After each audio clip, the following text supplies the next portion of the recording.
Hello दोस्तों, आराध्या रस academy के यूट्यूब चैनल में आप सभी का स्वागत है। दोस्तों, चतुर्थ श्रेणी कर्मचारी भर्ती परीक्षा 2025 के नवीनतम पाठ्यक्रम के अनुसार मॉडल पेपर की टेस्ट सीरीज शुरू की गई थी, जिसमें अपने दोस्तों 65 मॉडल पेपर है वो कंप्लीट हो चुके हैं। आज अपना इसमें 66 नंबर का मॉडल पेपर है। कुल 120 प्रश्न इसमें शामिल किए गए हैं और हुबहू आपको ऐसा ही पेपर है वो परीक्षा में देखने को मिलेगा।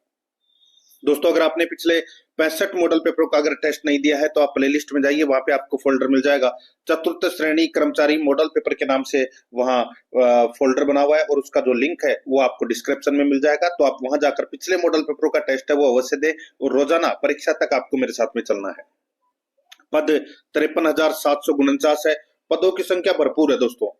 शायद ही भविष्य में आपको इतनी बड़ी परीक्षा है वो देखने को मिलेगी, इसलिए जी जान से दोस्तों इस परीक्षा के लिए मेहनत करनी है। और आराध्या रस एकेडमी के यूट्यूब चैनल को अगर आपने अभी तक सब्सक्राइब नहीं किया तो सब्सक्राइब जरूर करें, बेल आइकन को दबाएं, क्लास को लाइक और अपने दोस्तों के पास में शेयर जरूर करें। और दोस्तों देखिए, ये अपना पाठ्यक्रम स्कीम है। इसके अंदर देखिए 120 प्रश्न है वो परीक्षा में पूछे जाएंगे, जिसमें से दोस्तों आप यहाँ पर करंट अफेयर देखिए। देखिए, समसामयिक घटनाएं भारत 5 और राजस्थान 5, यानी कि 10 प्रश्न है वो करंट अफेयर से संबंधित पूछे जाएंगे। अगर आप ये 10 प्रश्न है वो सही करना चाहते हैं तो दोस्तों आपको एक चैनल को सब्सक्राइब करना पड़ेगा और उस चैनल का नाम है दोस्तों Moomal classes. Moomal classes YouTube channel को भी दोस्तों आपको सब्सक्राइब करना है, क्योंकि वहां पर दोस्तों सिर्फ और सिर्फ आपको करंट अफेयर से संबंधित ही क्वेश्चन देखने को मिलेंगे। ठीक है, और उसका जो लिंक है वो मैं आपको डिस्क्रिप्शन में दे दूंगा, तो आप वहां जाकर सब्सक्राइब कर सकते हैं या यूट्यूब पे सर्च भी कर सकते हैं। बिल्कुल सिलेबस के अकॉर्डिंग है वो अपन दोस्तों ये मॉडल पेपर है वो पढ़ेंगे। और दोस्तों टेलीग्राम का लिंक भी आपको डिस्क्रिप्शन में मिल जाएगा, तो हमारे टेलीग्राम चैनल से भी जरूर जुड़े। देखिए यहाँ पे सबसे पहले अपन राजस्थान भूगोल के 20 प्रश्न है वो पढ़ेंगे सिलेबस के अकॉर्डिंग। देखिए पहला प्रश्न, 2011 की जनगणना के अनुसार राजस्थान के किस जिले में प्रति वर्ग किलोमीटर जनसंख्या घनत्व सबसे कम है? तो दोस्तों सबसे कम कहां पर है? जैसलमेर में। कितना है?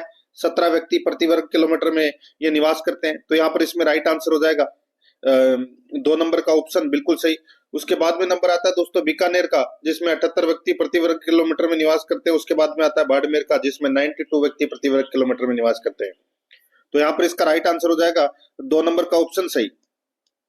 आगे देखिए सेकंड नंबर का प्रश्न, पूर्व पश्चिम गलियारा किस जिले से होकर नहीं गुजरता है? दोस्तों इस पूर्व पश्चिम गलियारा को दोस्तों NH 27 भी बोलते हैं। ठीक है, NH 27 इसको। और ये कौन से जिले से होकर नहीं गुजरता? तो दोस्तों ये झालावाड़ जिले से होकर नहीं गुजरता। ये गुजरता है दोस्तों, देखिए सिरोही, उदयपुर, चित्तौड़गढ़, भीलवाड़ा, बूंदी, कोटा, इन जिलों से होकर गुजरता है। तो झालावाड़ से होकर नहीं गुजरता दोस्तों। यहाँ पर 4 नंबर का ऑप्शन सही उत्तर हो जाएगा। 3 नंबर का प्रश्न इसमें देखिए, तालछापर अभ्यारण्य किसके लिए प्रसिद्ध है? सभी को पता होगा, काले हिरण के लिए प्रसिद्ध है। राइट आंसर हो जाएगा यहाँ पे 3 नंबर का ऑप्शन, बिल्कुल सही।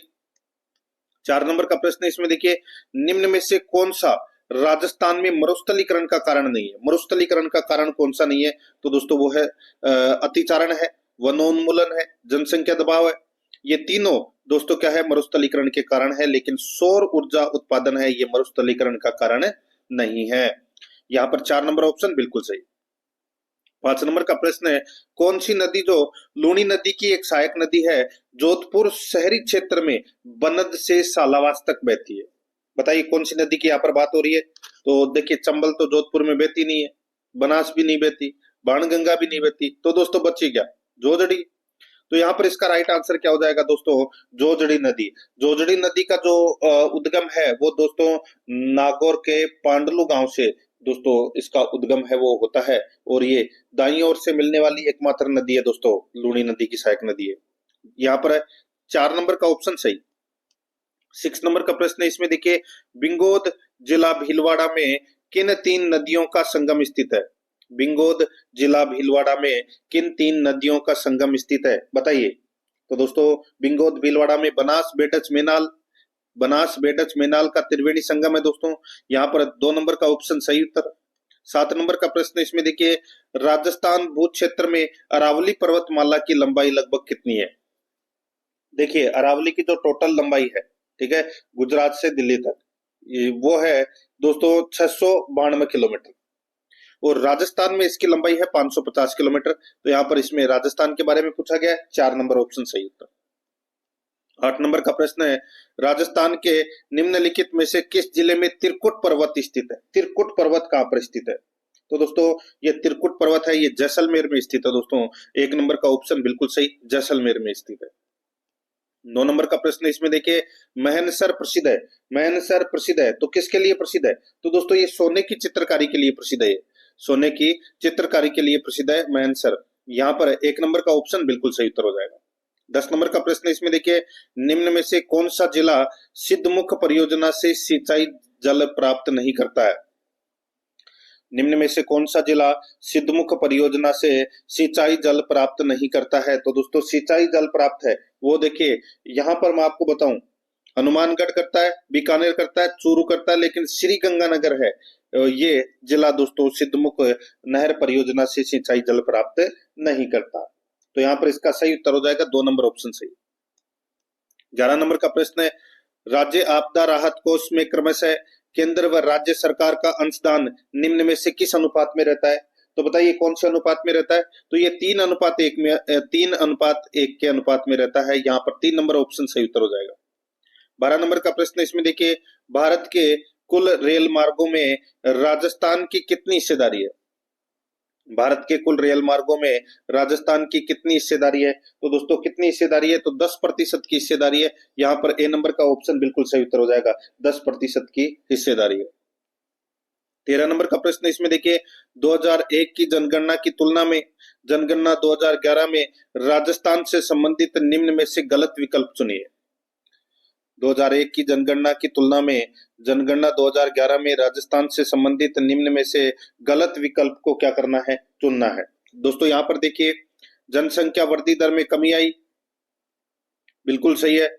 लिंगानुपात में वृद्धि हुई है, तो दोस्तों बिल्कुल सही बात है। बाल लिंगानुपात घटा है, तो दोस्तों ये भी बिल्कुल सही है।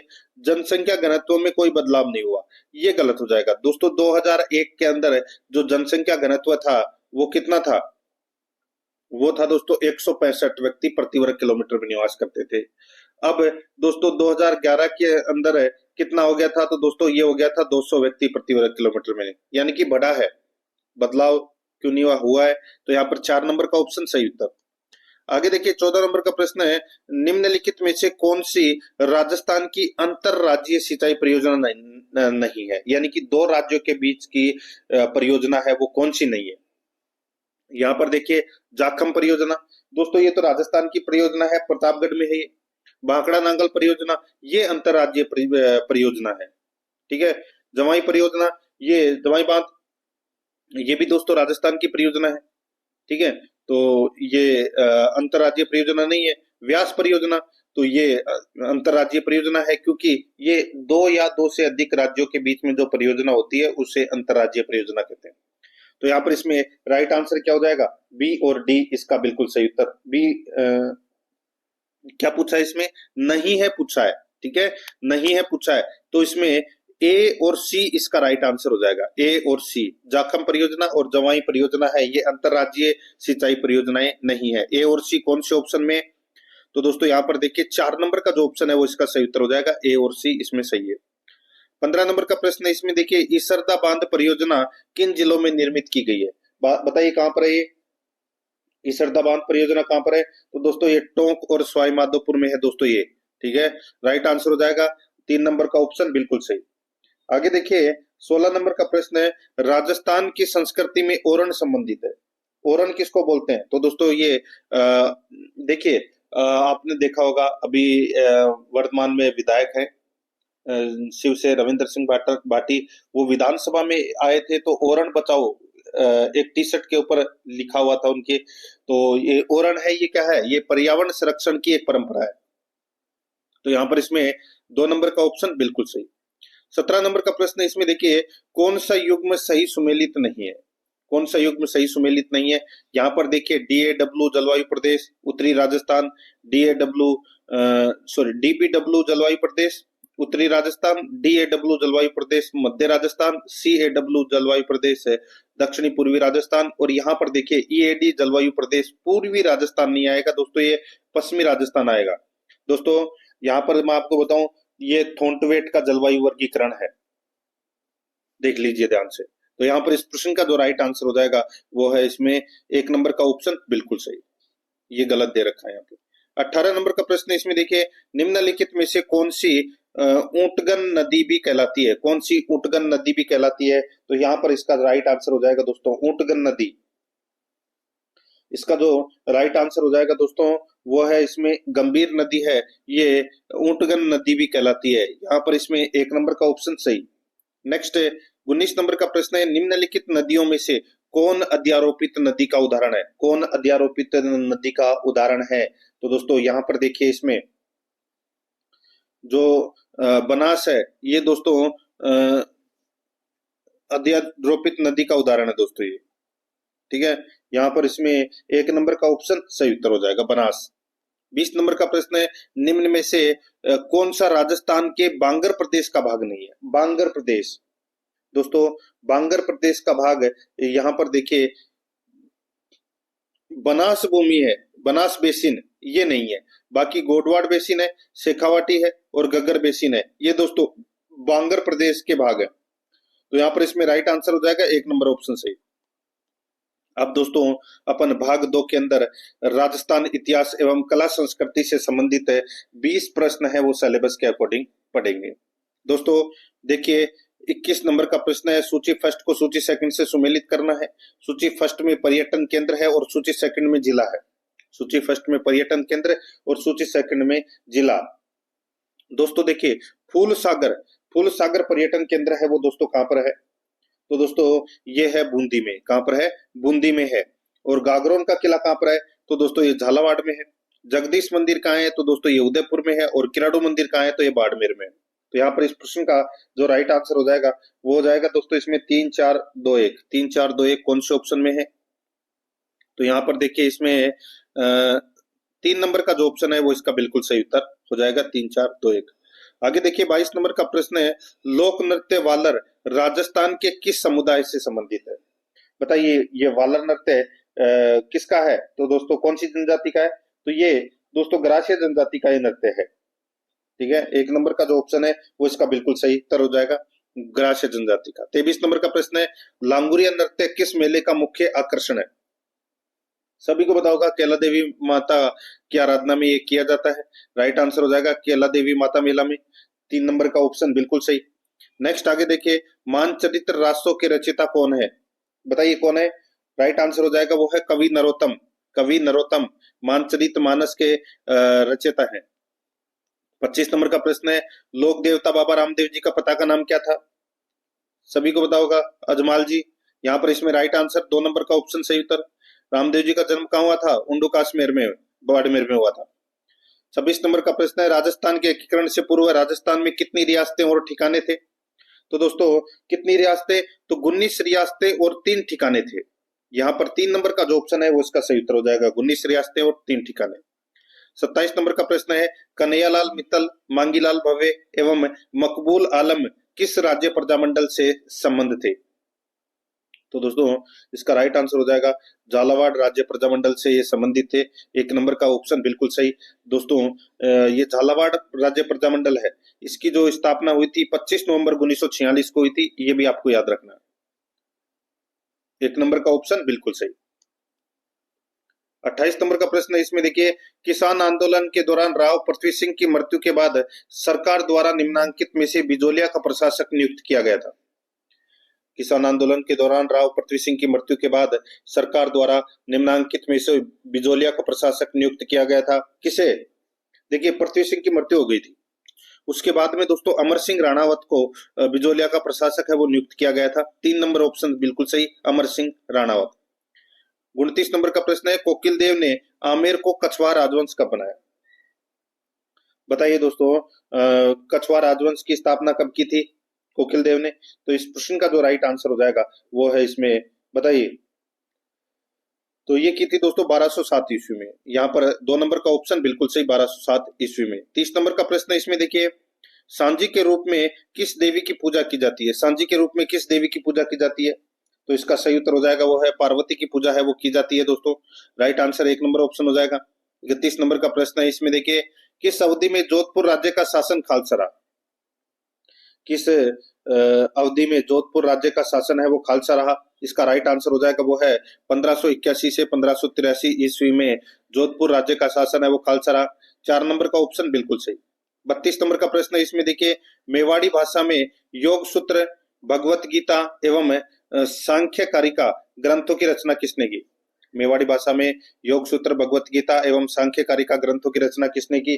तो दोस्तों ये की थी चतुर सिंह ने। किसने? चतुर सिंह ने। यहाँ पर 1 नंबर का ऑप्शन बिल्कुल सही, चतुर सिंह ने। 33 नंबर का प्रश्न है, इसमें देखिए महिलाओं की ओढ़नी पोमचा का रंग कैसा होता है? महिलाओं की ओढ़नी पोमचा का रंग है वो कैसा होता है? तो दोस्तों पोमचा का रंग है वो पीला होता है। कैसा होता है? पीला। यहाँ पर 2 नंबर का ऑप्शन बिल्कुल सही, पीला। 34 नंबर का प्रश्न है, ग्रासीय जनजाति से संबंधित नृत्य शैली है तो वो कौन सी है? तो दोस्तों वो है ग्रासीय जनजाति का नृत्य, इनमें से कौन सा है? तो लूर नृत्य। ठीक है, राइट आंसर हो जाएगा यहाँ पे 2 नंबर ऑप्शन बिल्कुल सही। गौरी है ये भीलों का नृत्य है। बम नृत्य है ये भरतपुर में किया जाता है। और 13 ताली नृत्य है ये रामदेव जी के मेले में किया जाता है। 2 नंबर ऑप्शन बिल्कुल सही। 35 नंबर का प्रश्न है, 1923 में अजमेर से प्रकाशित राजस्थान सेवा संघ के समाचार पत्र का नाम क्या था? तो दोस्तों क्या था? तो उसका नाम था तरुण राजस्थान। तरुण राजस्थान। 4 नंबर ऑप्शन सही उत्तर। 36 नंबर का प्रश्न है, वृक्षों के संरक्षण से संबंधित मेला कौन सा है? वृक्षों के संरक्षण से संबंधित मेला है वो है खेजड़ली मेला। यहाँ पर 4 नंबर ऑप्शन बिल्कुल सही। 37 नंबर का प्रश्न है, सूफी संत मीठे साहब की दरगाह निम्न में से किस दुर्ग में स्थित है? बताइए मीठे साहब की दरगाह है वो कहां पर है? तो ये दोस्तों गागरोन दुर्ग में है दोस्तों, ये गागरोन झालावाड़ में। राइट आंसर है इसमें 1 नंबर ऑप्शन सही। नेक्स्ट आगे देखिए, बिट्टू मेहा के रिवाले में किसके वीरतापूर्ण कार्यों का वर्णन है? बिट्टू मेहा के रिवाले में किसके वीरतापूर्ण कार्यों का वर्णन है? तो यहाँ पर इसका राइट आंसर हो जाएगा वो है इसमें दोस्तों गोगा जी के। यहाँ पर 1 नंबर का ऑप्शन बिल्कुल सही उत्तर हो जाएगा गोगा जी के। आगे देखिए 39 नंबर का प्रश्न है, निम्न में से किस स्वतंत्रता सेनानी की जेल की यातनाओं के परिणाम स्वरूप बरेली जेल में मृत्यु हो गई थी? निम्न में से किस स्वतंत्रता सेनानी की जेल की यातनाओं के परिणाम स्वरूप बरेली जेल में मृत्यु हो गई थी? तो यहाँ पर इसका राइट आंसर हो जाएगा वो है इसमें, बताइए। तो इसका सही उत्तर हो जाएगा प्रताप सिंह बारठ। प्रताप सिंह बारठ है। 3 नंबर का जो ऑप्शन है वो इसका सही उत्तर हो जाएगा, प्रताप सिंह बारठ। आगे देखिए 40 नंबर का प्रश्न है, अधोलिखित कथनों को सावधानी पूर्वक पढ़िए। दोस्तों यहाँ पर देखिए 2 कथन दे रखे हैं, अपने को बताना है कि कौन सा कथन सत्य है। देखिए 19वीं सदी के उत्तरार्ध में मेवाड़ में देश हितैषणी सभा की स्थापना की गई, बिल्कुल सही बात है।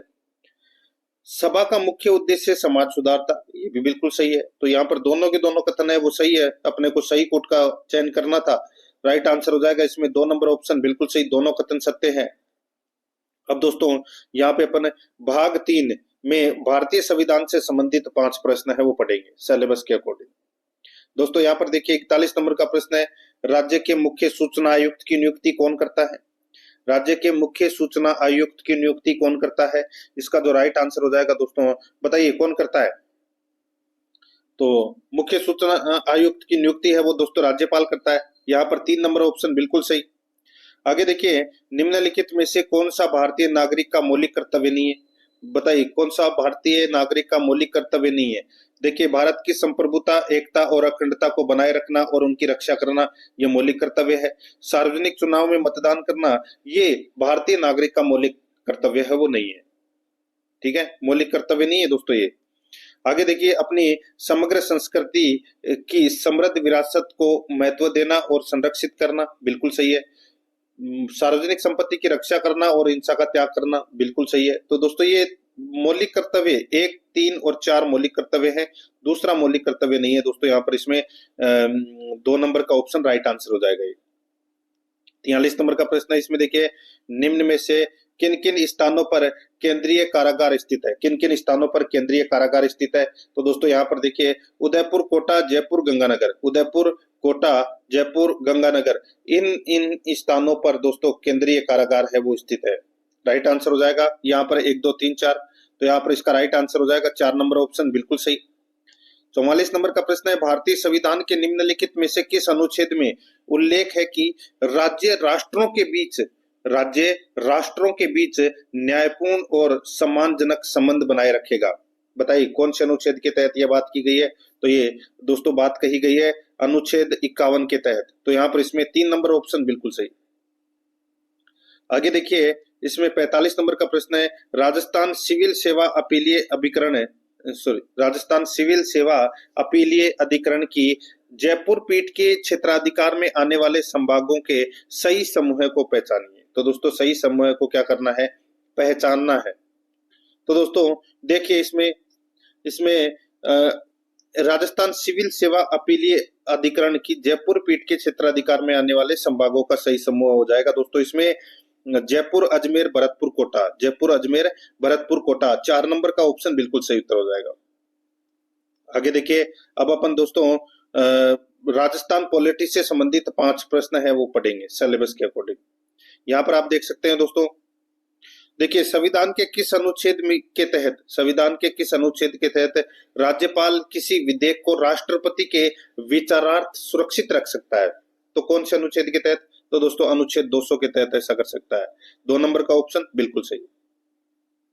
आगे देखिए, 47 नंबर का प्रश्न है, राजस्थान विधानसभा में सदस्यों की निहरताओं से संबंधित प्रश्नों पर विनिश्चय के बारे में निम्नलिखित कथनों पर विचार कीजिए। देखिए दोस्तों, यहाँ पर मैं आपको बताऊं, ये सदस्यों की अयोग्यता से संबंधित प्रश्नों पर विनिश्चय के बारे में, यानी कि प्रश्नों के बारे में दोस्तों निर्णय लेने का अधिकार किसको है, ठीक है, उससे संबंधित दोस्तों ये 2 कथन दे रखे हैं। अपने को कूट भाषा में इसका उत्तर देना है।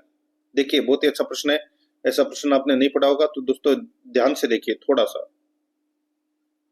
देखिए इसमें प्रश्न है, राजस्थान विधानसभा में सदस्यों की निहरताओं से संबंधित, यानी कि योग्यता से संबंधित है अगर कोई प्रश्न है, ठीक है, उससे संबंधित ये 2 कथन दिए गए। देखिए पहला कथन देखिए, यदि यह प्रश्न उठता है कि राज्य विधानसभा का कोई सदस्य भारत के संविधान के अनुच्छेद 191 के खंड 1 में वर्णित किसी निहरता से ग्रस्त हो गया है या नहीं, तो वह प्रश्न विधानसभा अध्यक्ष को विनिश्चय के लिए निर्देशित किया जाएगा और उसका विनिश्चय अंतिम होगा। दोस्तों यहाँ पर देखिए विधानसभा अध्यक्ष है, उसका निर्णय दोस्तों अंतिम होगा, लेकिन यहाँ पर प्रश्न है तो वह प्रश्न विधानसभा अध्यक्ष को नहीं, ये राज्यपाल को भेजा जाता है दोस्तों, ठीक है, और राज्यपाल है वो निर्वाचन आयोग को पूछेगा, उसके बाद में दोस्तों उसके आधार पर निर्णय लेगा। तो ये अनुच्छेद 191(1) इसमें क्या है कि जैसे कोई विधायक है वो दिवालिया हो गया हो, पागल हो गया हो, ठीक है, इससे संबंधित अयोग्यता से संबंधित ये प्रश्न है, ठीक है। देखिए ऐसे किसी प्रश्न पर विनिश्चय करने से पहले अध्यक्ष निर्वाचन आयोग की राय लेगा और ऐसी राय के अनुसार कार्य करेगा। तो पहले अध्यक्ष नहीं, पहले राज्यपाल निर्वाचन आयोग की राय लेगा, ठीक है। तो यहाँ पर दोनों के दोनों कथन गलत है, न तो पहला है और न ही सेकंड सही है। यहाँ पर 1 नंबर का ऑप्शन बिल्कुल सही। आगे देखिए 48 नंबर का प्रश्न है, भीमराव अंबेडकर स्वतंत्र भारत के पहले मंत्री थे। बताइए पहले कौन से मंत्री थे? तो ये पहले कानून मंत्री थे। यहाँ पर 4 नंबर का ऑप्शन सही उत्तर कानून मंत्री। 49 नंबर का प्रश्न है, निम्नलिखित में से कौन सा अनुच्छेद मानव के दुर्व्यापार और बंधुआ मजदूरी पर रोक से संबंधित है? तो इसका जो राइट आंसर हो जाएगा वो है दोस्तों इसमें अनुच्छेद 23(1). अनुच्छेद 23(1) है, ये मानव के दुर्व्यापार और बंधुआ मजदूरी पर रोक से संबंधित है। 2 नंबर ऑप्शन बिल्कुल सही। 50 नंबर प्रश्न इसमें देखिए, भारतीय संविधान सभा के गठन के समय प्रारूप समिति के अध्यक्ष थे। तो दोस्तों प्रारूप समिति के अध्यक्ष वो कौन थे? तो वो थे दोस्तों doctor Bhimrao Ambedkar. Doctor Bhimrao Ambedkar. 4 number का ऑप्शन सही उत्तर। अब देखिए भाग 5 के अंदर दोस्तों अपन सामान्य विज्ञान से संबंधित 5 प्रश्न है वो पढ़ेंगे सिलेबस के अकॉर्डिंग। देखिए एथलीट फुट संक्रामक रोग है, एथलीट फुट संक्रामक रोग है, तो दोस्तों ये कौन सा संक्रामक रोग है? तो दोस्तों ये फफूंद जनित संक्रामक रोग है। यहाँ पर 1 नंबर का ऑप्शन सही उत्तर। 52 नंबर का प्रश्न इसमें देखिए, अग्नाशयी रस में कौन सा एंजाइम होता है जो इमल्सिफाइड वसा को तोड़ता है? अग्नाशी रस में कौन सा एंजाइम होता है जो इमल्सिफाइड वसा को तोड़ता है? तो यहाँ पर इसका राइट आंसर हो जाएगा वो है दोस्तों इसमें लाइपेज। एक नंबर का जो ऑप्शन है वो इसका सही उत्तर हो जाएगा लाइपेज। 53 नंबर प्रश्न इसमें देखिए, यदि अवतल दर्पण में किसी वस्तु की स्थिति अनंत पर है तो बनने वाला प्रतिबिंब है। यदि अवतल दर्पण में किसी वस्तु की स्थिति अनंत पर है तो बनने वाला प्रतिबिंब है, तो दोस्तों बनने वाला प्रतिबिंब कौन सा है? तो दोस्तों ये वास्तविक उल्टा वस्तु से छोटा है। वास्तविक उल्टा और वस्तु से छोटा है। यहाँ पर 4 नंबर का ऑप्शन सही उत्तर हो जाएगा। 54 नंबर का प्रश्न इसमें देखिए, कांसे की मूर्ति में ज्यादातर होता है। कांसे की मूर्ति में ज्यादातर होता है तो क्या होता है ज्यादातर? दोस्तों इसका जो राइट आंसर हो जाएगा वो है इसमें क्या होता है? तो दोस्तों कॉपर तथा टिन होता है। कॉपर तथा टिन होता है। तो यहाँ पर 2 नंबर ऑप्शन बिल्कुल सही। 55 नंबर प्रश्न इसमें देखिए, एकल कोशिका प्रोटीन का जाना माना स्रोत है। एकल कोशिका प्रोटीन का जाना माना स्रोत है तो वो कौन सा है? तो दोस्तों वो है इसमें स्पाइरुलिना। कौन सा है? स्पाइरुलिना। 4 नंबर ऑप्शन बिल्कुल सही। अब अपन दोस्तों भारतीय करंट अफेयर से संबंधित 5 प्रश्न है वो पढ़ेंगे। देखिए यहाँ पे 56 नंबर का प्रश्न है, 2023 में महिला एशियाई हॉकी चैंपियनशिप ट्रॉफी का शुभंकर जिसका नाम जूही है, किस जानवर से प्रेरित है? तो बताइए कौन से जानवर से प्रेरित है? तो दोस्तों ये हाथी से प्रेरित है। यहाँ पर इसमें 3 नंबर ऑप्शन सही। 57 नंबर प्रश्न इसमें देखिए, अंतरराष्ट्रीय स्तर पर प्रशंसित भरतनाट्यम नर्तांगना पद्मा सुब्रमण्यम को 2024 में निम्नलिखित में से किस पुरस्कार से सम्मानित किया गया? अंतरराष्ट्रीय स्तर पर प्रशंसित भरतनाट्यम नर्तांगना पद्मा सुब्रमण्यम को 2024 में निम्नलिखित में से किस पुरस्कार से सम्मानित किया गया है? तो दोस्तों पद्म विभूषण पुरस्कार से सम्मानित किया गया है। यहाँ पर 3 नंबर ऑप्शन सही। 58 नंबर का प्रश्न इसमें देखिए, विश्व आर्थिक मंच के यात्रा व पर्यटन विकास सूचकांक 2024 में भारत का स्थान था। विश्व आर्थिक मंच के यात्रा व पर्यटन विकास सूचकांक 2024 में भारत का स्थान था। तो दोस्तों भारत का स्थान है वो कौन सा था? तो 39वां स्थान था दोस्तों। यहाँ पर 1 नंबर का ऑप्शन बिल्कुल सही, 39वां। आगे देखिए, भारत सरकार के 2023-24 के केंद्रीय बजट में लॉन्च किए गए आत्मनिर्भर स्वच्छ पौधे कार्यक्रम का प्राथमिक उद्देश्य क्या है? भारत सरकार के 2023-24 के केंद्रीय बजट में लॉन्च किए गए आत्मनिर्भर स्वच्छ पौध कार्यक्रम का प्राथमिक उद्देश्य क्या है? तो दोस्तों इसका प्राथमिक उद्देश्य क्या है? इसका राइट आंसर हो जाएगा वो है रोग मुक्त रोपण सामग्री की उपलब्धता बढ़ाना। रोग मुक्त रोपण सामग्री की उपलब्धता बढ़ाना। राइट आंसर 4 नंबर ऑप्शन हो जाएगा। आगे देखिए यहाँ पे 60 नंबर का प्रश्न है, बजट 2025-26 में प्रदेश की कितनी लखपति दीदी बनाने का लक्ष्य तय किया गया है? तो यहाँ पर इसका राइट आंसर हो जाएगा दोस्तों कितनी, बताइए? तो दोस्तों 20 लाख लखपति दीदी बनाने का निर्णय है, वो लक्ष्य है, वो तय किया गया है। यहाँ पर इसमें 3 नंबर का ऑप्शन बिल्कुल सही। आगे देखिए, अब अपन दोस्तों भाग 7 के अंदर राजस्थान करंट अफेयर से संबंधित 5 प्रश्न है वो पढ़ रहे हैं। देखिए 61 नंबर का प्रश्न है, 14वीं पुरुष राष्ट्रीय जूनियर हॉकी चैंपियनशिप 2024 में हॉकी राजस्थान टीम के कप्तान कौन है? तो दोस्तों कौन है? तो वो है हिमांशु कुमार मीणा। हिमांशु कुमार मीणा। यहाँ पर 3 नंबर ऑप्शन सही उत्तर। 62 नंबर का प्रश्न है, प्रधानमंत्री मातृ वंदना योजना के तहत दिव्यांग गर्भवती महिला को प्रथम संतान के जन्म पर दी जाने वाली राशि है। प्रधानमंत्री मातृ वंदना योजना के तहत दिव्यांग गर्भवती महिला को प्रथम संतान के जन्म पर दी जाने वाली राशि है तो वो है दोस्तों 10,000 रुपए। यहाँ पर 4 नंबर का ऑप्शन बिल्कुल सही, 10,000 रुपए। आगे देखिए 63 नंबर का प्रश्न है, जल मंत्रियों को द्वितीय अखिल भारतीय सम्मेलन कहाँ आयोजित हुआ? जल मंत्रियों का द्वितीय अखिल भारतीय सम्मेलन कहाँ आयोजित हुआ? तो दोस्तों ये आयोजित है वो कहाँ पर हुआ? इसका राइट आंसर हो जाएगा दोस्तों ये उदयपुर में हुआ। कहाँ पर? उदयपुर में। 3 नंबर का जो ऑप्शन है वो इसका सही उत्तर हो जाएगा उदयपुर में। आगे देखिए यहाँ पर 64 नंबर का प्रश्न है, राजस्थान टारगेट ओलंपिक पोडियम योजना व स्पोटर्स लाइफ इंश्योरेंस स्कीम की शुरुआत कब की गई? बताइए दोस्तों। यहाँ पर है बहुत ही अच्छा प्रश्न है। यहाँ पर पूछा गया है कि राजस्थान टारगेट ओलंपिक पोडियम योजना व स्पोर्ट्स लाइफ इंश्योरेंस स्कीम की शुरुआत है वो कब की गई, तो ये 12 दिसंबर 2024 को की गई। यहाँ पर 3 नंबर का ऑप्शन बिल्कुल सही उत्तर हो जाएगा। 65 नंबर का प्रश्न इसमें देखिए, घड़ियाल रियरिंग सेंटर कहाँ स्थापित किया जाएगा, घड़ियाल रियरिंग सेंटर कहाँ स्थापित किया जाएगा, तो दोस्तों ये पालीघाट सवाई माधोपुर में किया जाएगा, पालीघाट सवाई माधोपुर में। यहाँ पर 1 नंबर का ऑप्शन सही उत्तर।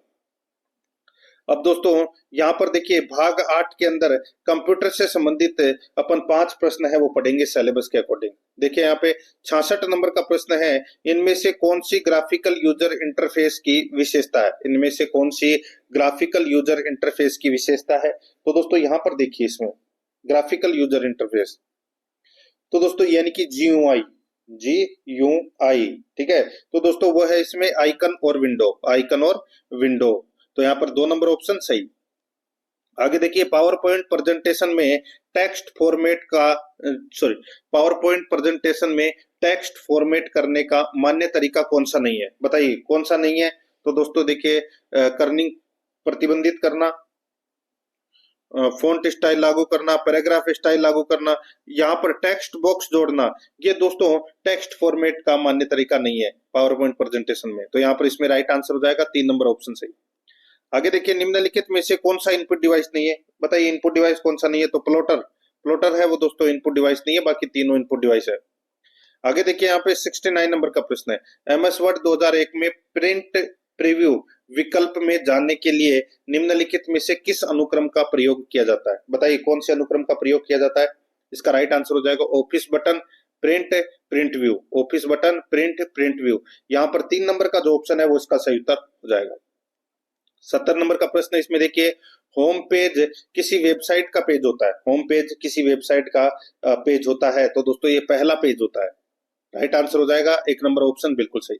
दोस्तों आराध्या आरएस एकेडमी के यूट्यूब चैनल को अगर आपने अभी तक सब्सक्राइब नहीं किया तो आराध्या आरएस एकेडमी के यूट्यूब चैनल को सब्सक्राइब जरूर कर लें, बेल आइकन को दबाएं ताकि नोटिफिकेशन है वो आप सभी के पास में निरंतर पहुंचता रहे। और क्लास को लाइक नहीं किया तो दोस्तों एक बार सभी के सभी मित्र हैं वो क्लास को लाइक जरूर करें। काफी संख्या में लोग हैं वो टेस्ट दे रहे हैं, तो दोस्तों टेस्ट आपको पूरा देना है ताकि अपना जो स्तर है वो आपको पता चलेगा। दोस्तों देखिए यहाँ पे भाग 9 के अंदर हिंदी व्याकरण से संबंधित अब मैं आपको 20 प्रश्न है वो करवाने जा रहा हूं। देखिए 71 नंबर का प्रश्न है, इसमें देखिए पत्र जिस व्यक्ति को लिखा जाता है उसे कहा जाता है, यानी कि पत्र जिस व्यक्ति को लिखा जाता है उसे क्या कहा जाता है, उसे कहा जाता है दोस्तों प्रेषिती कहा जाता है। क्या कहा जाता है, प्रेषिती। यहाँ पर इसमें 2 नंबर का ऑप्शन सही था। अब आगे देखिए इनमें से किस विकल्प में अंग्रेजी परिभाषिक शब्द का समानार्थक हिंदी शब्द नहीं है, तो दोस्तों समानार्थक हिंदी शब्द कौन सा नहीं है। तो यहाँ पर देखिए एक्नॉलेजमेंट, पावती, ठीक है, ऑडिटिंग लेखा परीक्षण, और इसमें देखिए एंटीसीडेंट्स, दोस्तों एंटीसीडेंट्स दुर्घटना, तो दोस्तों वो एक्सीडेंट होता है दुर्घटना, ठीक है। एप्लीकेंट आवेदक बिल्कुल सही। यहाँ पर जो ये एंटीसीडेंट्स है, ठीक है, इसका अर्थ होता है दोस्तों पूर्ववर्त या यानी कि आप बोल सकते हैं पिछला जीवन, ठीक है, दुर्घटना नहीं है। तो यहाँ पर इसमें 3 नंबर का ऑप्शन सही उत्तर। आगे देखिए 73 नंबर का प्रश्न है, अत्यंत ईर्ष्या करना के अर्थ में उपयुक्त मुहावरा है, तो दोस्तों कौन सा है मुहावरा। राइट आंसर हो जाएगा वो है छाती पर सांप लौटना, ठीक है, छाती पर सांप लौटना यानी कि अत्यंत ईर्ष्या करना। 74 नंबर का प्रश्न है, उसने लड़ाई की है वाक्य में काल भेद है, तो दोस्तों कौन सा काल भेद है, तो इसमें आसन्न भूतकाल है। यहाँ पर 2 नंबर का ऑप्शन बिल्कुल सही। 75 नंबर प्रश्न है, कौन सा वाक्य शुद्ध है, तो दोस्तों वाक्य शुद्ध कौन सा है। दोस्तों यहाँ पर देखिए मुझे शिक्षाप्रद कहानियों की पुस्तक चाहिए, ये वाक्य शुद्ध है दोस्तों, बाकी इसमें सारे गलत दे रखे हैं शब्द यानी कि वाक्य। आगे देखिए निम्नलिखित में से निम्नलिखित शब्दों पर विचार कीजिए। दोस्तों अपने को बताना है कि किस विकल्प में सभी शब्द शुद्ध हैं, कूट भाषा में उत्तर देना है। देखिए आयुध, आयुध नहीं होता दोस्तों, सिर्फ युद्ध होता है। वाहिनी बिल्कुल सही है, अंतर्धान बिल्कुल सही है, उल्लंघन, उल्लंघन के अंदर दोस्तों आधा लय और आएगा, ठीक है, उल्लंघन के अंदर दोस्तों आधा लय और आएगा, तो यहाँ पर इसमें दैनम ये भी गलत हो जाएगा और पहला भी गलत हो जाएगा। बै और सही इसमें क्या है, सही है। राइट आंसर हो जाएगा यहाँ पे 3 नंबर ऑप्शन बिल्कुल सही।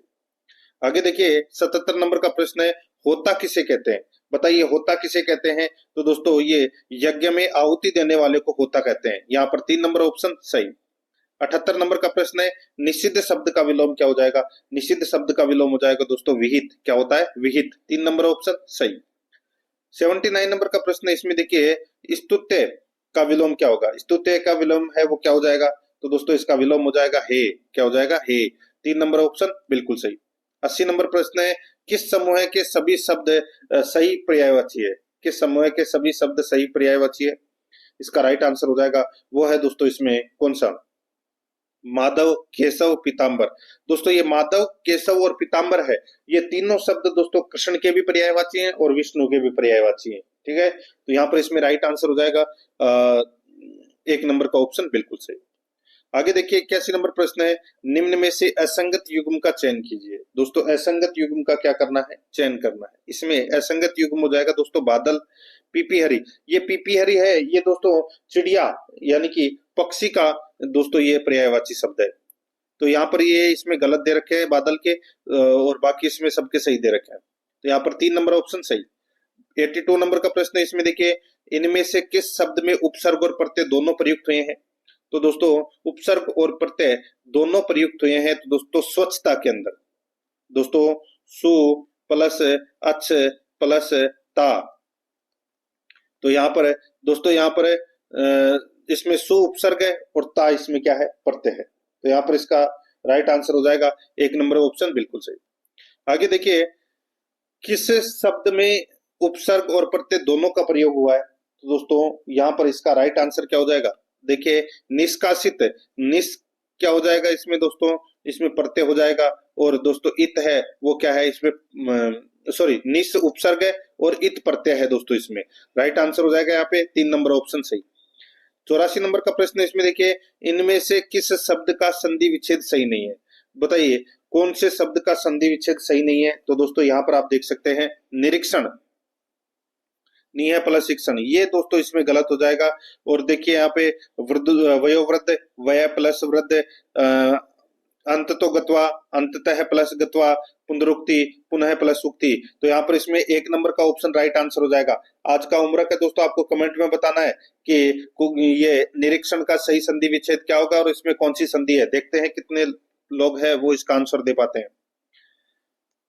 देखिए यहाँ पे 85 नंबर का प्रश्न है, किस विकल्प के सही शब्द तद्भव है? किस विकल्प के सही शब्द तद्भव है? तो दोस्तों तद्भव शब्द कौन से हो जाएंगे इनमें? तो दोस्तों खीर, बहु, प्रगट, ये क्या है? ये दोस्तों तद्भव शब्द है। तो यहाँ पर इसमें राइट आंसर हो जाएगा दोस्तों 4 नंबर का जो ऑप्शन है वो इसका बिल्कुल सही उत्तर इसमें हो जाएगा। ठीक है, आगे देखिए दोस्तों ट्रेजेडी शब्द उत्पत्ति का आधार है। ट्रेजेडी शब्द उत्पत्ति का आधार है, तो इसे यहाँ पर इसका राइट आंसर क्या हो जाएगा? ये दोस्तों विदेशी भाषा का शब्द है। 3 नंबर का ऑप्शन बिल्कुल सही। 87 नंबर का प्रश्न इसमें देखिए यहाँ से 2 किलोमीटर बाद तुम्हें एक हरा भरा बगीचा दिखाई देगा। यहाँ से 2 किलोमीटर बाद तुम्हें एक हरा भरा बगीचा दिखाई देगा। वाक्य में इनमें से कौन कौन से विशेषण प्रयुक्त हुए हैं? वाक्य में इनमें से कौन कौन से विशेषण प्रयुक्त हुए हैं? तो दोस्तों गुणवाचक, निश्चित संख्यावाची विशेषण है वो प्रयुक्त हुए हैं। यहाँ पर 2 नंबर का ऑप्शन राइट आंसर हो जाएगा। 88 नंबर का प्रश्न इसमें देखिए इनमें से द्विकर्मक क्रिया किस वाक्य में प्रयुक्त हुई है? इनमें से द्विकर्मक क्रिया किस वाक्य में प्रयुक्त हुई है? तो यहाँ पर इसका जो राइट आंसर हो जाएगा वो है दोस्तों इसमें, बताइए। देखिए राम ने रमेश को केला खिलाया। राम ने रमेश को केला खिलाया। ठीक है, और राम और रमेश ने अंगूर और केले खाए।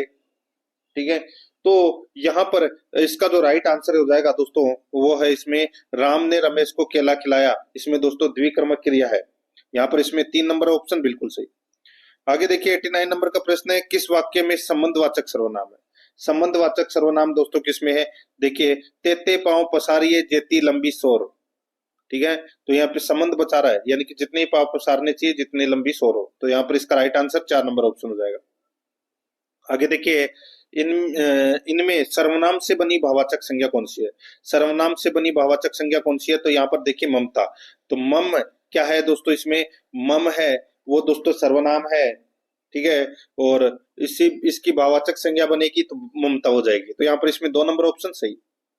अब दोस्तों यहाँ पर देखिए इंग्लिश ग्रामर से संबंधित अपन 15 प्रश्न है वो सिलेबस के अकॉर्डिंग पढ़ने जा रहे हैं। यहाँ पर देखिए 91 नंबर का प्रश्न है। देखिए suddenly I because aware of the large ice drops of rain on the wind. दोस्तों हवा के साथ बर्फ की कुछ बूंदे बारिश के साथ में आ रही है। तो दोस्तों बताइए इसके आगे पंक्चुएशन मार्क कौन सा लगेगा वो अपने को बताना है। तो दोस्तों इसमें फुल स्टॉप वाला ये वाला पंक्चुएशन मार्क लगेगा दोस्तों। 2 नंबर का ऑप्शन बिल्कुल सही। आगे देखिए translate this sentence from Hindi to English. कल रात से बारिश हो रही है, इसका इंग्लिश रूपांतरण क्या होगा? तो दोस्तों इसका हो जाएगा it has been raining since last night. तो यहाँ पर इसमें 2 नंबर ऑप्शन सही था।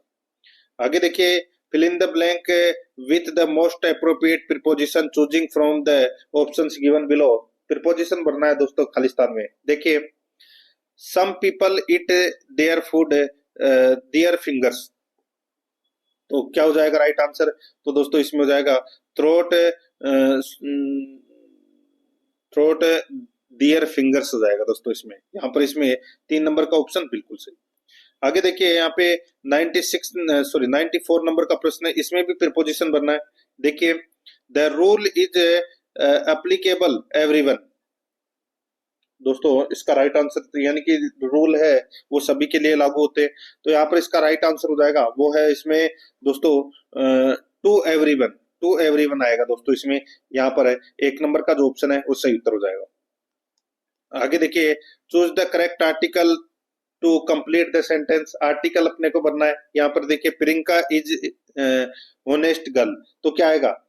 तो दोस्तों यहाँ पर इसका राइट आंसर हो जाएगा। देखिए होनेस्ट आया है तो यहाँ पे एन होनेस्ट आएगा। यहाँ पर इसमें 2 नंबर का ऑप्शन बिल्कुल सही। आगे देखिए 96 नंबर का प्रश्न है। इसमें देखिए identify the correct pair of options to fill in the blank. Khalistan बनना है दोस्तों। यहाँ पर देखिए did you see first half और सेकंड हाफ द मूवी। बताइए अब यहाँ पर क्या लगेगा? तो यहाँ पर देखिए द फर्स्ट हाफ लगेगा और द सेकंड हाफ। ठीक है, द का प्रयोग होगा दोस्तों यहाँ पर।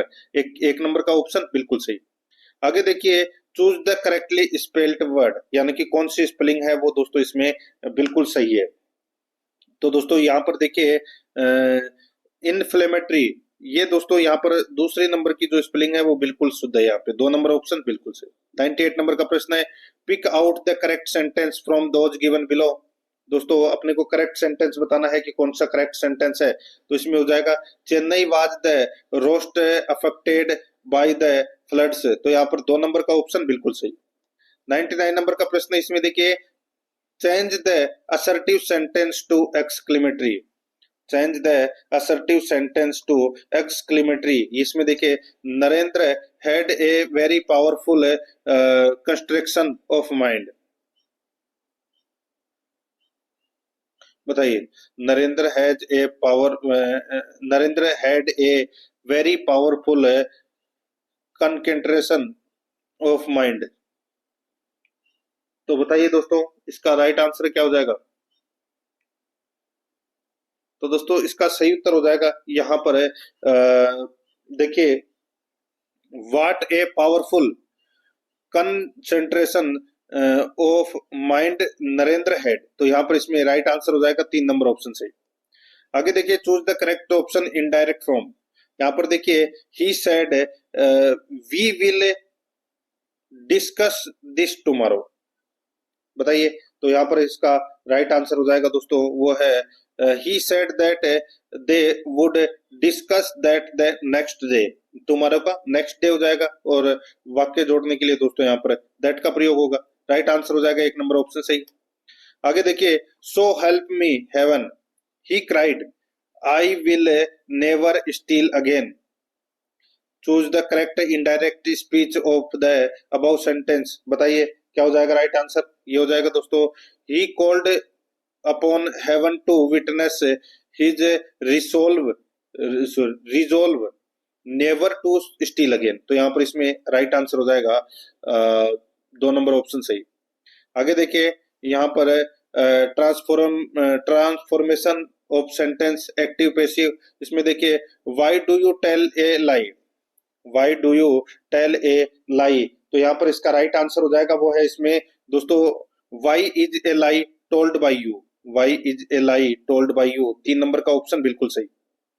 103 नंबर का प्रश्न इसमें देखिए identify the sentence from the given options which is an active voice sentence, which is an active voice sentence, तो इसमें हो जाएगा दोस्तों the Olympics were started by the Roman Empire, तो दोस्तों राइट आंसर हो जाएगा यहाँ पे 1 नंबर ऑप्शन सही। 104 नंबर का प्रश्न इसमें देखिए complete the following using correct form of tense, इसमें देखिए beds for the last 5000 years, बताइए क्या आएगा खालिस्तान में टेंस का प्रयोग करते हुए अपने को बताना है। इसका राइट आंसर हो जाएगा दोस्तों वो है इसमें, तो दोस्तों ये हो जाएगा इसके अंदर हैव बीन यूज्ड, क्या हो जाएगा हैव बीन यूज्ड, तो यहाँ पर इसमें 3 नंबर का जो ऑप्शन है वो इसका बिल्कुल सही उत्तर इसमें हो जाएगा। ठीक है, आगे देखिए दोस्तों यहाँ पर 105 नंबर का प्रश्न है identify the tense using in the sentence, अपने को बताना है कि इसमें कौन सा सेंटेंस कौन सा टेंस है। ठीक है, यहाँ पर देखिए देखिए Dorothy has purchased a new camera, बताइए दोस्तों यहाँ पर इसका राइट आंसर क्या हो जाएगा, बताइए इसमें कौन सा टेंस का प्रयोग हुआ है, तो इसमें दोस्तों प्रेजेंट परफेक्ट टेंस का प्रयोग हुआ है, तो यहाँ पर इसमें राइट आंसर हो जाएगा, यानी कि द्रौपदी ने दोस्तों एक कैमरा खरीदा, तो यहाँ पर इसमें राइट आंसर हो जाएगा 1 नंबर ऑप्शन सही। ठीक है, ये आपको इसमें याद रखना है। आगे देखिए दोस्तों यहाँ पे अब अपन देखिए भाग 11 के अंदर गणित से संबंधित 15 प्रश्न है वो पढ़ेंगे।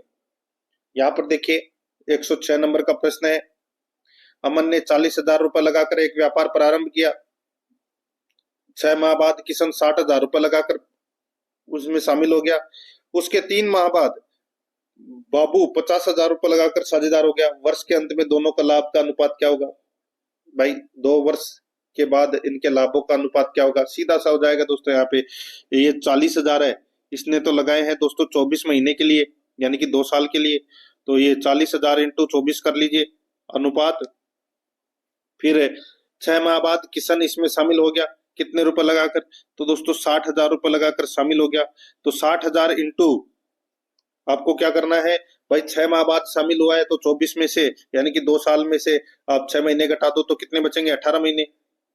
ठीक है, अब अनुपात, अब तीसरा व्यक्ति 6 माह बाद किशन 60,000 रुपए लगाकर तथा उसके 3 माह बाद यानी कि इसके भी 3 माह बाद, तो यानी कि 9 महीने बाद दोस्तों बाबू 50,000 रुपए लगाकर प्रारंभ व्यापार में शामिल हो गया, तो 50,000 इंटू यहाँ पर क्या करना है 15। ठीक है, अब दोस्तों इनको काट लीजिए, इनको आप काटोगे तो दोस्तों यहाँ पर देखिए ये 3 से कट रहे हैं, 3 से कट रहे हैं ना, ये 8 3 24 और ये 6 3 18 और ये तीनों पंजू 15। ठीक है, इतना कट गया। अब यहाँ पर देखिए ये 4 जीरो है, इनको काट लीजिए, इनको भी 4 जीरो से काट दीजिए और इनको भी 4 जीरो से काट दीजिए, तो 5 3 15, 6 36 और 8 चौका 32, तो यहाँ पे 32 अनुपात 36 अनुपात 15, क्या ये आ रहा है क्या, बिल्कुल आ रहा है, तो यहाँ पर इसमें 4 नंबर का ऑप्शन बिल्कुल सही उत्तर हो जाएगा। आगे देखिए 107 नंबर का प्रश्न है किसी संख्या का 1/4 का 1/3 15 है, तो उस संख्या का 30% कितना होगा, उस संख्या का 30% क्या होगा, तो दोस्तों यहाँ पर सीधा सा है,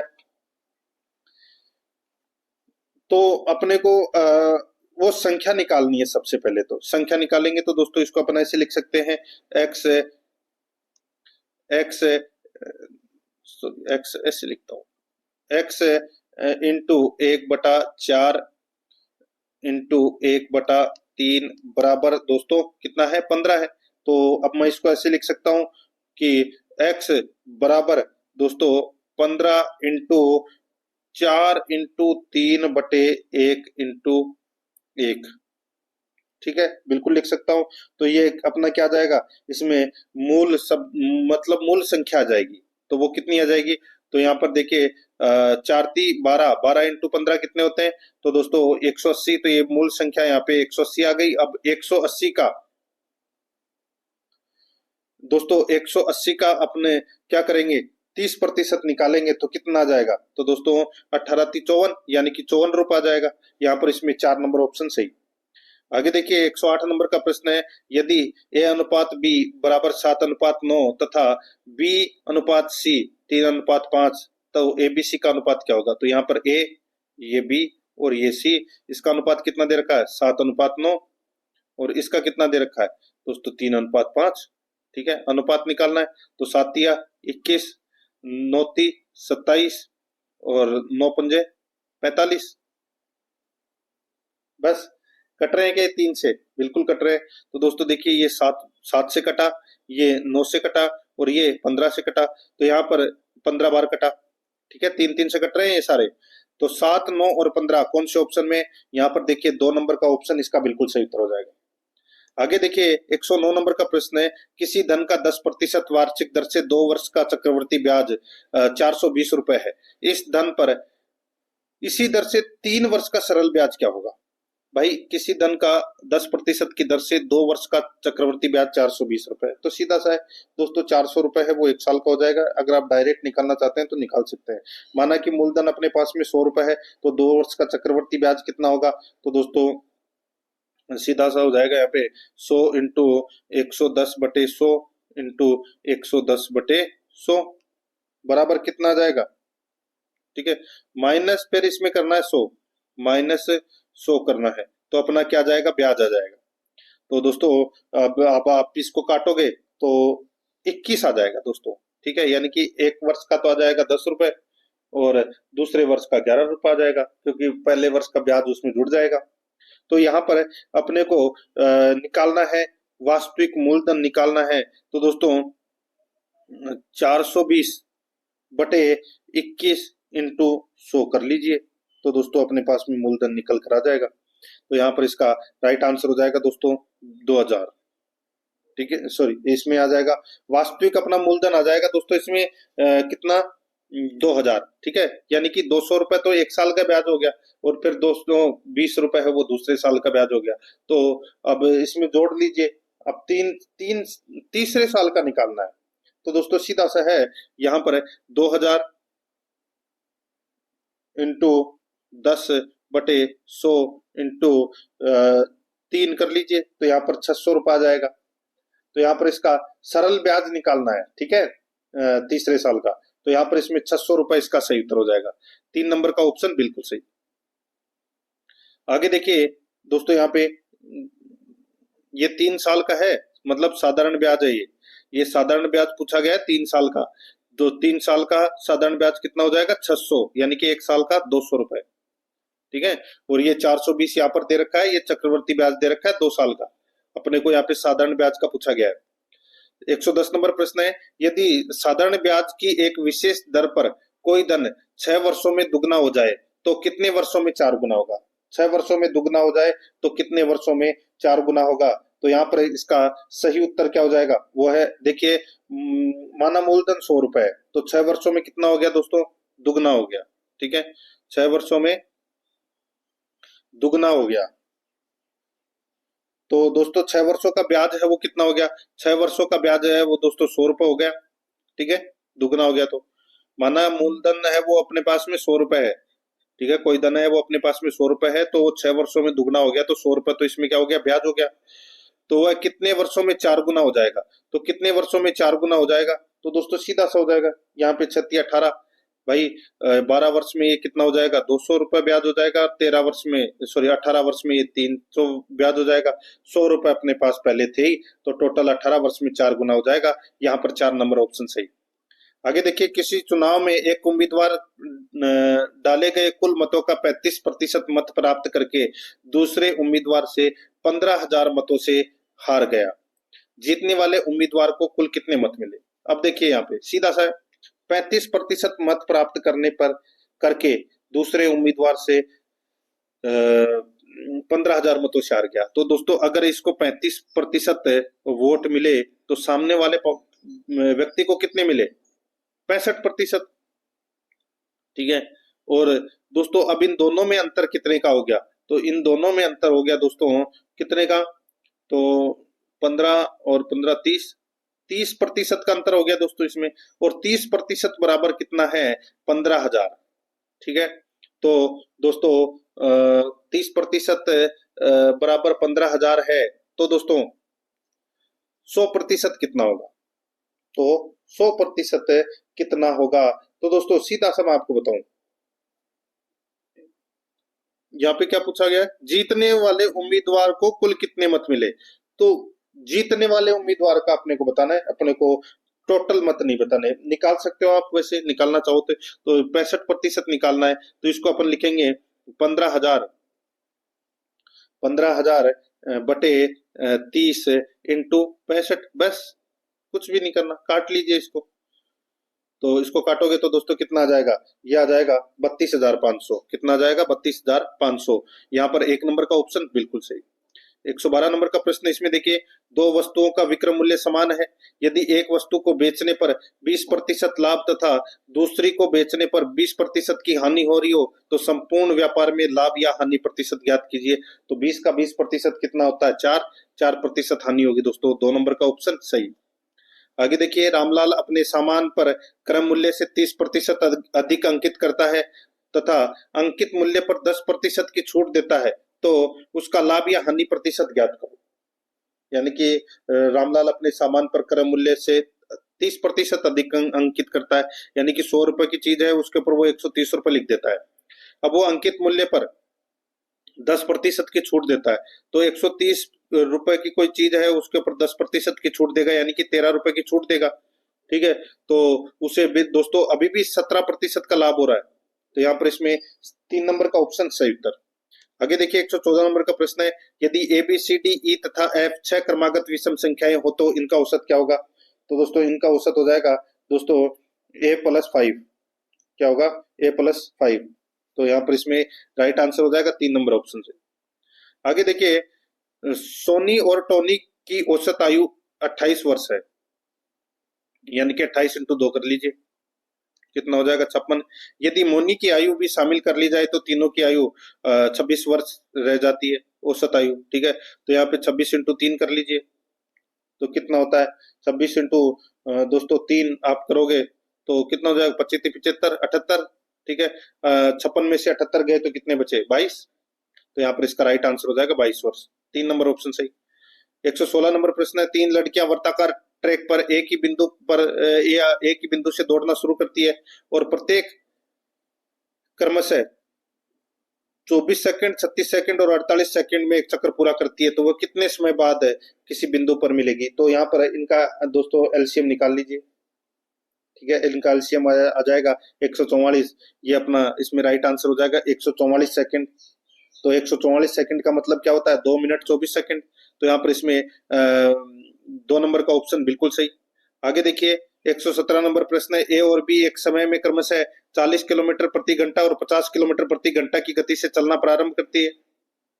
यदि यात्रा पूरी करने में ए को बी से 15 मिनट अधिक समय लगे तो यात्रा की कुल दूरी कितनी थी? तो यात्रा की कुल दूरी कितनी थी दोस्तों? सीधा सा हो जाएगा, आदमी द्वारा 3 घंटे में तय की गई दूरी कितनी हो जाएगी दोस्तों? 4 इंटू 3, यानी कि दोस्तों 12 किलोमीटर। ठीक है।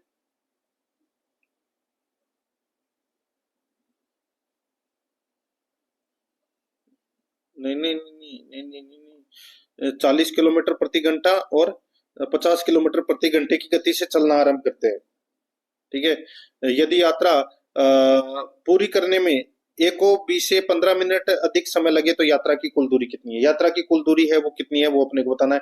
तो सीधा सा हो जाएगा दोस्तों, आप ऑप्शन उठा लीजिए, ऑप्शन उठा लीजिए, फिर उसके अनुसार कर लीजिए तो ज्यादा बेटर रहेगा। तो यहाँ पर इसमें देखिए, अगर आप करना चाहे तो ऐसे कर सकते हैं, x/40 माइनस x/50 बराबर दोस्तों 15/60। ठीक है। तो इनका एलसीएम निकाल लीजिए, कितना हो जाएगा एलसीएम? इनका एलसीएम आ जाएगा दोस्तों कितना? 200। ठीक है। अब दोस्तों यहाँ पर देखिए, 200 में 40 का भाग दिया तो कितना आ गया दोस्तों ये आ गया 5x माइनस, और ये 4x हो जाएगा, तो यानी कि 1x बटे 4। ठीक है, तो कितना हो जाएगा, यानी कि 1x बटे 200। ठीक है, तो यहाँ पर सीधा सा मैं आपको बोलूं तो